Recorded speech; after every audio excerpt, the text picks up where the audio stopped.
Taxonomy is part of helping an organization tell their audience what's important to them, what are they all about, what do they cover, and what language is being used in that organization that crosses a lot of different channels. I'm Celisa Steele. I'm Jeff Cobb, and this is the Leading Learning Podcast. Managing content well and communicating effectively with audiences are two key competencies needed by a learning business that wants to thrive, and taxonomies and metadata can play an important role in both. Stephanie Lemieux is an information management consultant specializing in taxonomies and metadata. Educated as a librarian, Stephanie is now president and principal consultant at Dovecot Studio, which helps organizations optimize the way they structure and manage their mission-critical content. Stephanie and Jeff talk about what taxonomies are and the negotiation that has to take place between an organization and its audience to create an effective taxonomy. They also discuss the role of taxonomy in search, findability, integration, analytics, and personalization. And they talk about how content has gotten more targeted and more granular in Stephanie's years of work. They also touch on artificial intelligence and how AI and machine learning can both benefit from and contribute to tagging and taxonomies. Jeff spoke with Stephanie in April 2023.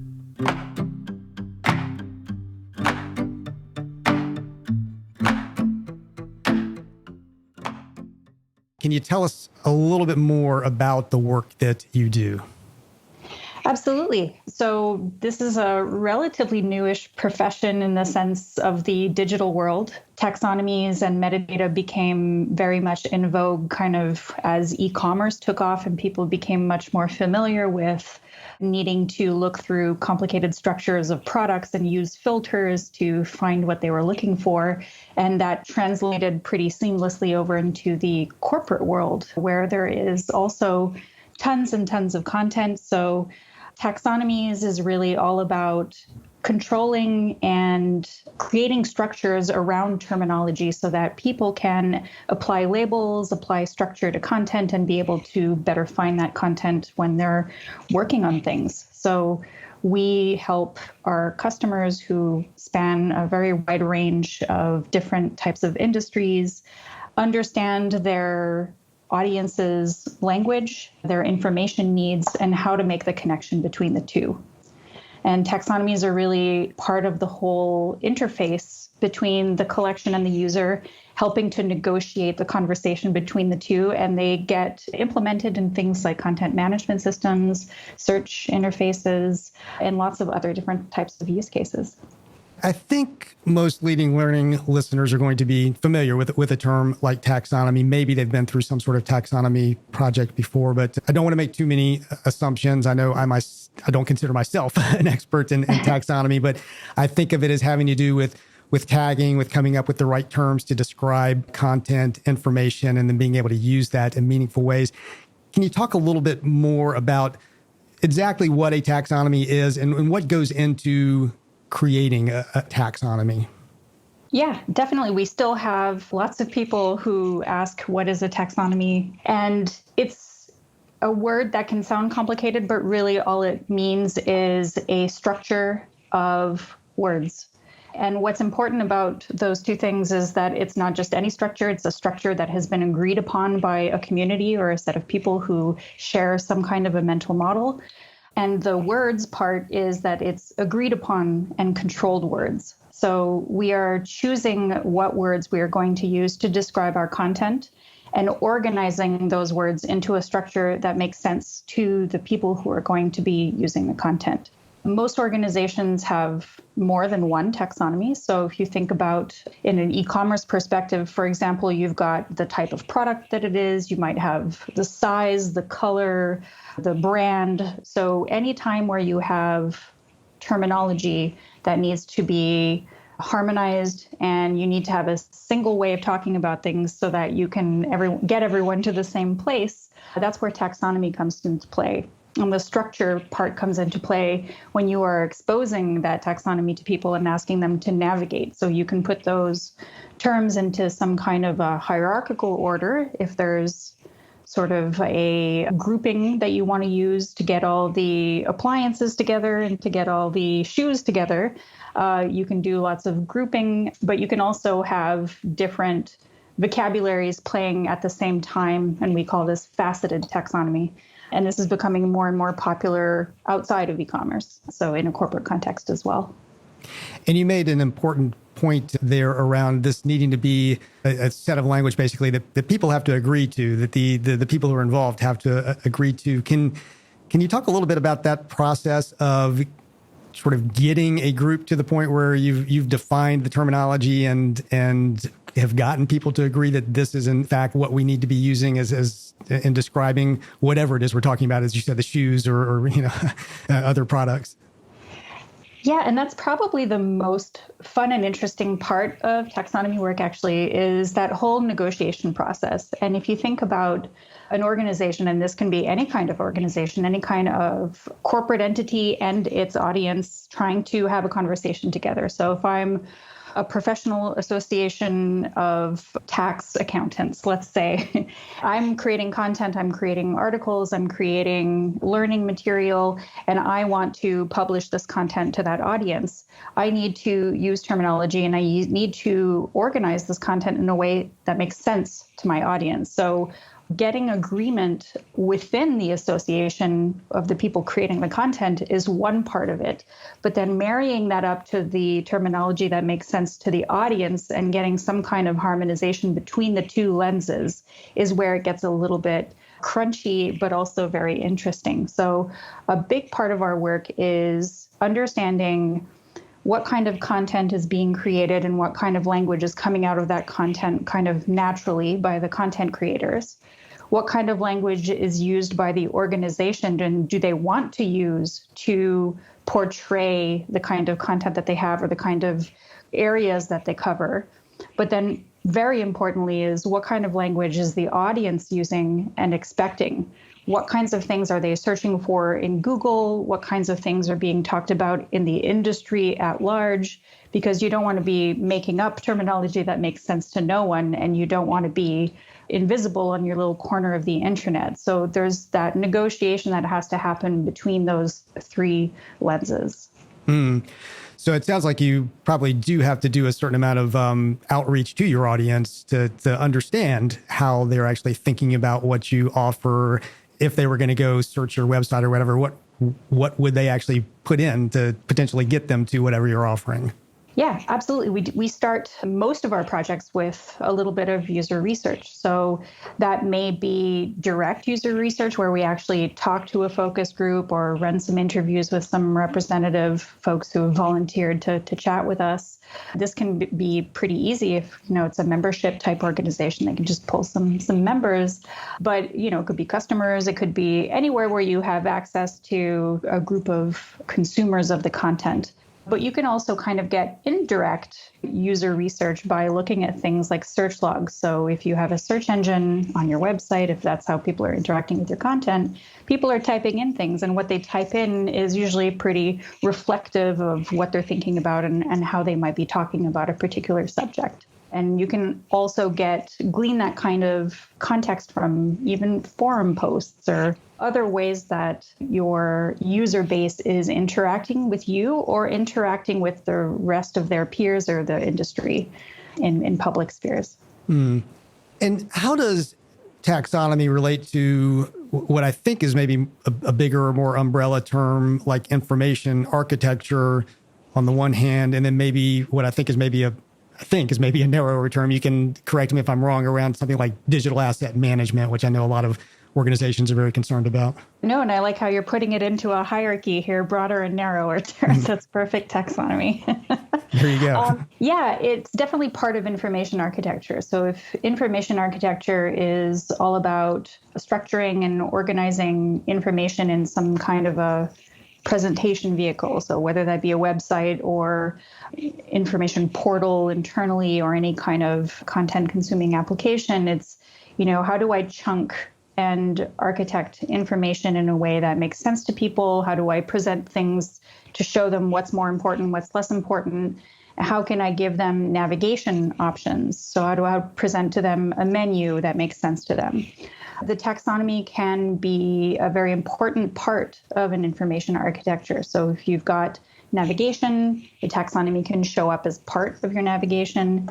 The taxonomy can also feed into how and where content gets presented in an interface. So if you've got content that has taxonomy applied to it through tags, then you can say, I want to put a box on my landing page that shows the most recent news articles that we've published on these topics or for this country, depending on where the user is coming from. So the taxonomy can help direct content and help get people get to content. And it's also very often seen in search information architecture as well. So you'll see it as faceted filters or as other kinds of related content as part of page design.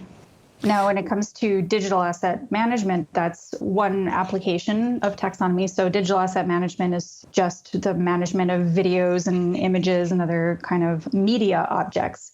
And there, taxonomy takes on even more importance because those media assets don't tend to have a lot of text native to them. So they're visual imagery or they're audio files. So you have to put more effort into the structure of data that you put around those assets to make those assets findable and put them into a context where they're reusable by the folks that need to use them in content.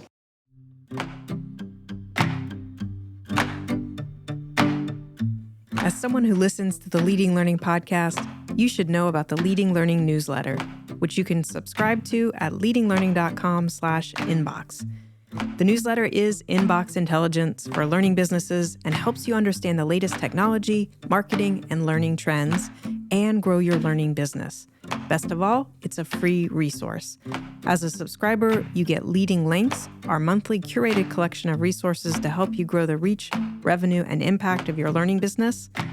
The Podcast Digest, a monthly summary of podcast episodes released during the previous month, plus periodic announcements highlighting Leading Learning webinars and other educational opportunities designed to benefit learning business professionals. Subscribe for free at leadinglearning.com/inbox. And if you're already subscribed, point a colleague to leadinglearning.com/inbox.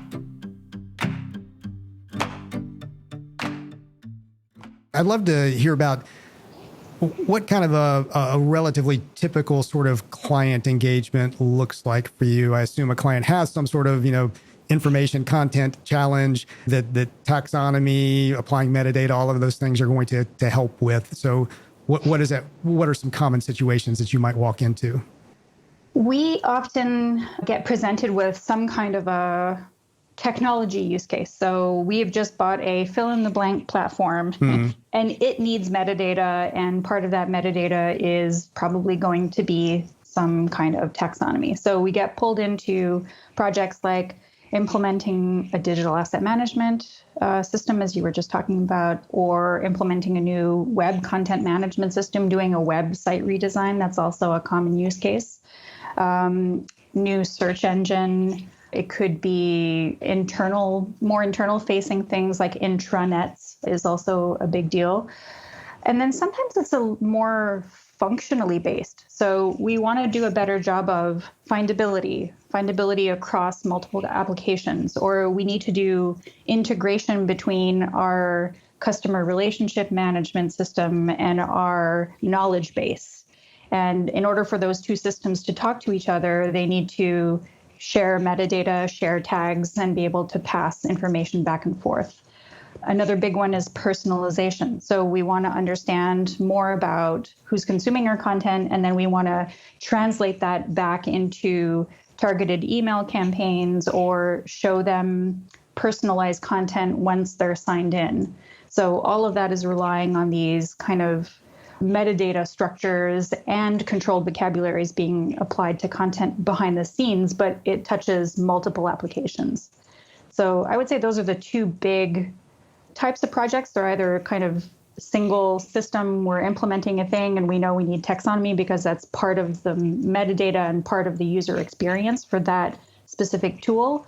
Or it's taxonomy is more of an enterprise architecture component where the taxonomy is serving more of a function of unifying metadata across lots of applications or enriching the organization's ability to do something with the data or with their content, such as personalization, even analytics and reporting, any of these kind of wider functions. And I suspect our listeners are probably going to fall in both of those camps pretty commonly. On the one hand, they might have, say a learning management system or a learning content management system that is that sort of single platform that needs some organization that goes with that. But then that's usually part of a suite of different platforms that an organization will have. So they might have a membership management or a CRM type system. They might have publications in another system, and they need some way for example, a user on their site who maybe isn't in the learning management system right now or isn't in the publication part of the site, but if they are going to search, it needs to bring up the relevant content for their search from wherever it happens to live. That sounds like the type of scenario that would be kind of in your sweet spot. Absolutely. And I think that you're touching on a really important part of taxonomy, which is taxonomy is part of helping an organization tell their audience what's important to them, what are they all about, what do they cover, and what language is being used in that organization that crosses a lot of different channels. So if I, as a user, am coming to your website and then I have to log in and use your knowledge base, and then I'm applying to go to one of your conferences and I'm choosing my tracks, or I'm filling in my personalization, here are the topics that I'm interested in, please email me your digests every few weeks. These are all different channels and touch points, which behind the scene for the organization may have lots of different applications sitting behind them. But the user has a reasonable expectation to be able to learn and understand the language being used and not have to learn new language with each new channel that they are interacting with you. So anytime we do a project, even if it is a single application being replaced, so if it's a new CRM or a new LMS or whatever, we don't want to look at taxonomy as a siloed piece of architecture that's just for that one application. So even if that is the project, we will always be looking at taxonomy across all of those different touch points with the user, because we don't want the user to have to learn new lingo with each different application. If we're going to call it a car versus an automobile, we want to try to be consistent as an organization, not only for the user's experience, but also for our own capability as an organization to understand our interactions with that user and gather data about it and be able to do something with that data. So if you're gathering analytics, for example, and you're gathering analytics from your CRM, from your LMS, from your conference management tool, and you have some from your membership management tool as well, if they're all using completely different metadata structures, you're going to have more work ahead of you to be able to consolidate that information and get meaningful insights from it. Whereas if you do a little bit of legwork up front and do a little bit of harmonizing of the language and metadata architectures being used, then you can really level up your ability to understand and react to your user base. I think that's just such an important thing. And we see it happen so often in organizations. I'm sure you've seen it too, where, people are in their particular silo and they've got their particular project or initiative. They're really hunkered down on it and trying to make it work. But yeah, they're calling something one thing in another part of the organization, working on the same type of stuff and calling it something completely different. And as you said, that's going to impact the user experience dramatically, but it's also impacting your experience as an organization and what you're able to do. Everybody likes the idea of being able to use all of this data that we can get now. But if the data is like all over the map in terms of, using different language for the same thing, you're going to have a really hard time doing anything with that data. Yeah, absolutely. And it's so funny how taxonomy projects are this weird moment where sometimes teams within the same organization meet each other for the first time and shaking heads like, oh, I didn't know you were working on that. Here's what we're doing. And there's this wonderful exchange of ideas and knowledge that happens as part of a taxonomy project, which is really fun to be a part of. Yeah. So a tip for anybody listening out there who, if, for example, you are implementing your learning management system or implementing your learning content management system and you're applying all of this terminology based on your competency model or whatever it is, make sure you're talking to those other parts of your organization and that they use the same terminology for those things so that you can provide that great user experience and really that personalized user experience in the end to get the member, the user, the customer to the content that they really need.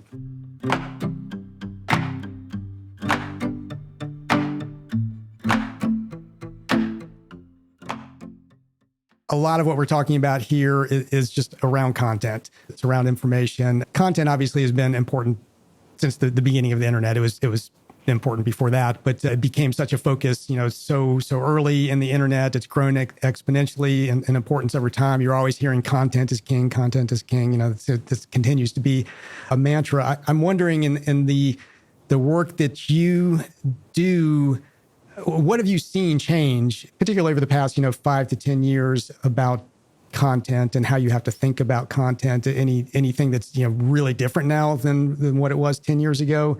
Yeah, I think it has changed quite a bit, actually. We went through this whole kind of micro content phase, and I think that fad has gone a little bit, or we're talking about it differently, but social media kind of came in and disrupted a lot of things. And so I think we're creating content differently than we used to, and content is a lot more targeted rather than this sort of large audience, long form content, one size fits all. It's a lot more granular. It's a lot more personalized.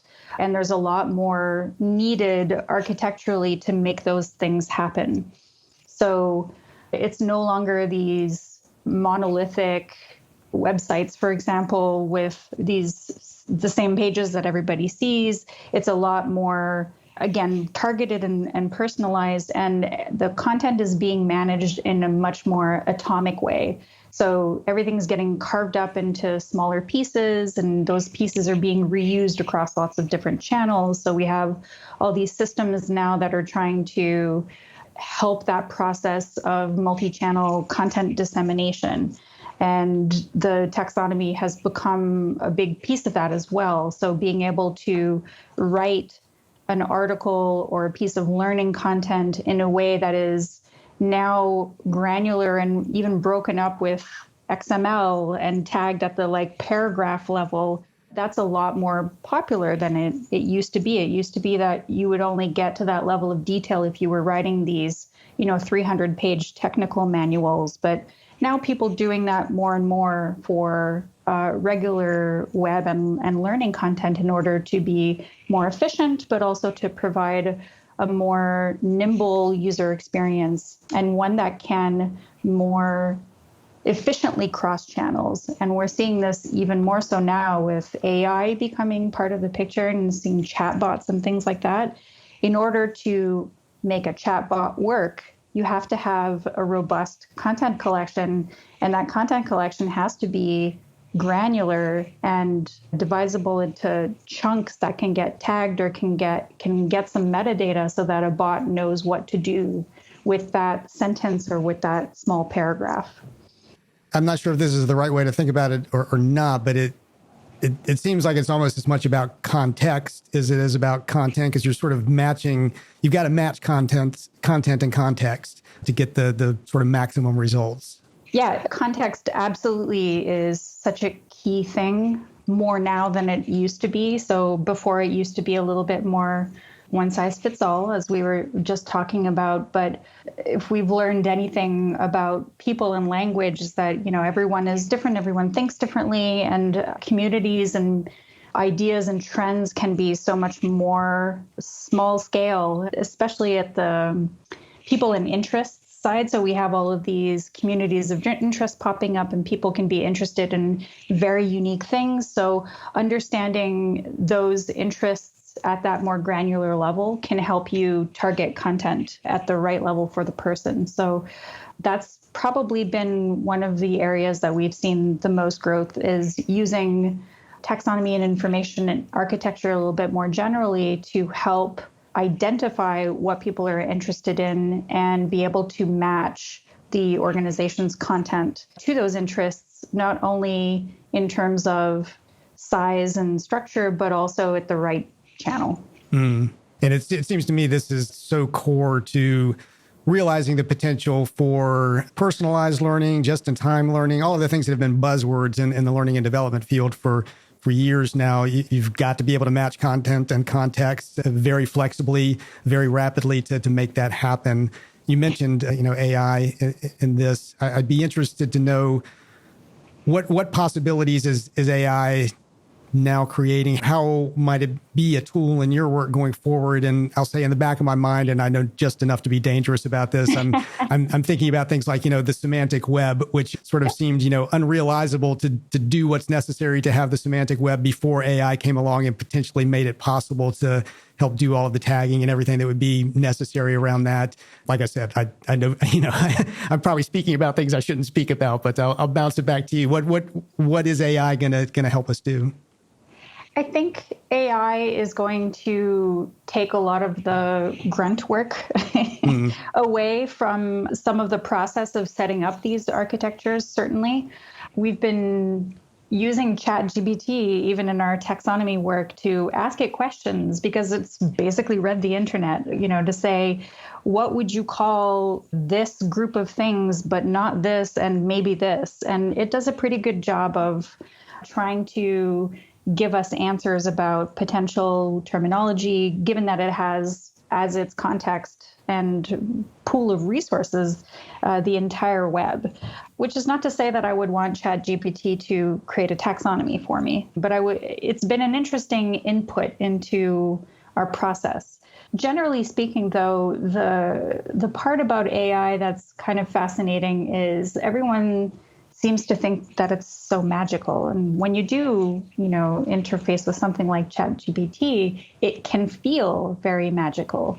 And behind the scenes, there is so much that's happening that is based on very rich, robust semantic frameworks that have been in the works for decades.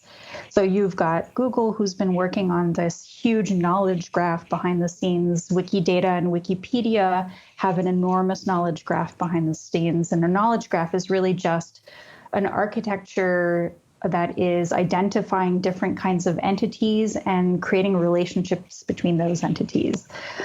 And that is a necessary architecture for these types of AIs to have gotten where they've gotten today. And it's the same for internal organizations and their internal content. They have to put some legwork into their semantic framework in order to make things like chatbots and other types of internal AI work for their content. So I just want to make sure that everyone understands that this isn't, a magic bullet. I'm just going to point ChatGPT at something and it's going to solve my universe. ChatGPT is being trained on what's available on the web. And most of the time, if you're looking at internal content, you have to help any kind of AI, machine learning, or other kind of graph-based technology to understand who you are as a business, what's important to you, what are your entities, and what are the relationships between them in order to do a good job with your own content. So will AI solve everyone's problems? No, I don't think so.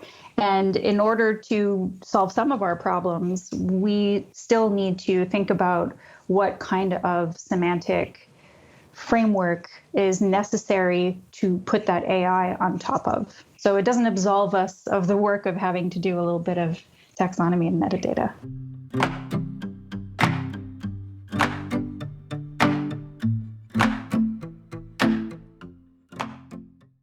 AI is getting all of the buzz right now. It's getting all of the focus, particularly ChatGPT. But are there other factors out there that you're looking at, whether technological or otherwise, that you think are really going to influence, shape, impact the future of information management, content management, those areas? We've been using an enormous amount of machine learning based things in various parts of our work. So machine learning based search has been a lot more prevalent, where it's taking relevance to the next level, that it's not just relevance based on what you've typed, but also who you are and what other people have typed ahead of you. So enterprise search and even site search. So, not talking about Google here, but in terms of organizations and their content, that has gotten so much better.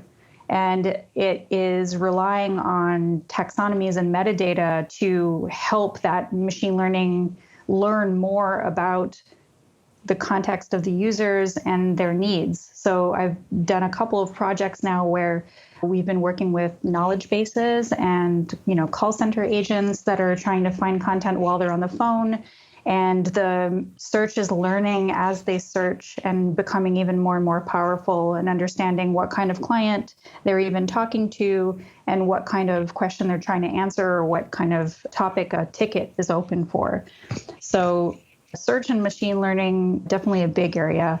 Machine learning and tagging is also more and more prevalent. We have a lot more clients that have large volumes of content and not a lot of time and energy to apply metadata. So yes, they want taxonomy, and yes, they want good metadata and good structured content, but they don't want people to spend an enormous amount of time doing that. So in the old days, I think auto classification or the automatic tagging of content used to be mostly newspapers because they were publishing, hundreds of articles a day. But I'm seeing more and more auto classification happen within organizations because it's become a little bit more easy to implement and more accessible.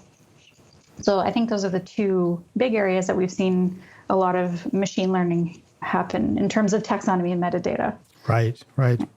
Switching gears just a little bit before we wrap up here. Thank you for a great conversation around taxonomy, information architecture, all of the areas that you work in.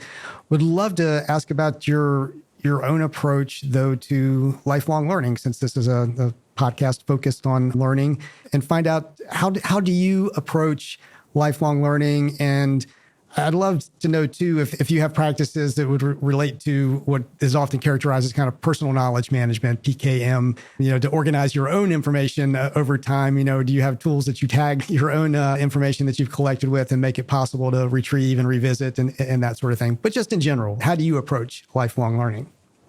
I have to say that I'm very blessed and lucky to be in the discipline that I'm in, because as a taxonomist, every project is so different, and I get to learn about an entirely new sphere of the world. So, one project will be with neurologists and talking about brains, and then another project might be about taxes, and another project might be about fashion.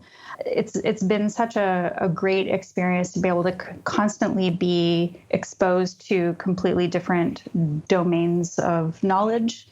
And then from a taxonomy and information architecture perspective, that domain has evolved so much in the last 20 years. It's fun having to keep up. And especially with this whole AI thing that started maybe 10 years ago. I mean, AI started way before that, but it became kind of the hot topic not that long ago. So I've been trying to stay up on that. And I use, podcasts and blogs mostly, and I go to conferences as well. There have been a lot more sort of open courses that have been available, so I can stay up on top of the kind of technical parts of it. So learning new coding languages and things like that. Not that I do an enormous amount of coding as a librarian. So yeah, I would say that's been my learning approach, has been just kind of trying to keep on the pulse of what's happening and regularly expose myself to new professional conferences and take a course here and there. And then from a personal knowledge management perspective, I have to say that it's a little bit more challenging as a small business. So we're not an enormous amount of people, and we don't need these giant multi-million-dollar software packages which is where you have a lot of those sort of good tagging mechanisms for individuals and for small businesses, it's a little bit more sparse in terms of options. So we've actually had to create some of our own information architecture and kind of hack things like the Google Suite to do what we want to do in terms of managing our own small business information and personal information as well. So I'd love to see the industry get better at individual stuff, but that seems to be focusing more on the automatic, don't worry about it, Google will tag your photos for you. Google will tag your documents or kind of tag it behind the scenes so you don't need to. So I think that would be an area that I'd like to see improve. Yeah, it's a little kind of the scary side of the whole Google world, that kind of thing is happening in the background. And in a certain sense, it's Google and these other large companies that are sort of providing the automated structure to what we're doing. I use Evernote personally to track a lot of things. And it just occurred to me as I was listening to you talk that I have occasionally over time tried to take advantage of tagging things in Evernote, but I don't think I have consistency even in my own mind around what I call things. So I just have mistagged stuff all over the place and will probably never be able to, find things that should be completely related, but I've called them something completely different. So. And I feel like those tools don't set you up for success, too, because I think they assume that the vast majority of people are not going to put that effort into coming up with their own personal little taxonomies. So they don't tend to be very good at prompting you and helping you follow on and be consistent in your own information organization. So yeah, it's probably not just you. No, I suspect I'm not alone in this. Yeah.